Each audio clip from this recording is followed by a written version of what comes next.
Saudi अरब में peoples youth organisation की जानिब से पीपल्स पार्टी के 55वें यौम तासीस की तकरीब मुनक्किद की गई और केक काट कर जमहूरियत को मुस्तहकम और मजबूत करने की आज़म का इजहार किया गया। सऊदी दारुल-हुकूमत रियाद में पीपल्स यूथ ऑर्गेनाइजेशन की जानिब से मुनक्किदा यौम तासीस की तकरीब में शुरका का कहना था कि पाकिस्तान की तरक्की और खुशहाली और अवाम के मयार ज़िंदगी को बेहतर बनाने के लिए जुल्फ़िकार अली भुट्टो शहीद पीपल्स पार्टी का क़याम अमल में लाए और मुल्क को आइन देकर जमहूरियत को मजबूत बनाने की बुनियाद रखी और इस मिशन को मोहतरमा बेनज़ीर भुट्टो शहीद ने जारी रखा और आज आसिफ अली जरदारी और बिलावल भुट्टो जरदारी की क़यादत में मुल्क की खिदमत का फरीज़ा जारी है। तकरीब से पीपल्स यूथ ऑर्गेनाइजेशन सऊदी अरब के सदर एहतशाम जावेद कोहली, जनरल सेक्रेटरी एजाज रहीम, पीपल्स पार्टी रियाद की सदर एहसन अब्बासी, नायब सदर सताकत हुसैन ने इजहार ख्याल किया। पाकिस्तान में जमहूरियत होनी चाहिए, आम आदमी की बात सुनी जानी चाहिए, उसके वोट को वो वैल्यू मिलनी चाहिए।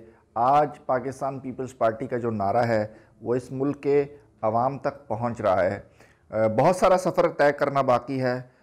यकीनी तौर पर अवाम की जो सूरत हाल है उसको बहुत बेहतर करने की ज़रूरत है। पाकिस्तान पीपल्स पार्टी ने जमहूरियत के लिए और अवाम की बका के लिए और गरीब लोगों के लिए, किसानों के लिए एक मजबूत तरीके से आवाज़ उठाई। उस पार्टी ने सियासत और हुक्मरानी को मोहल्लों से निकाल कर एक आम आवाम तक लेके आए।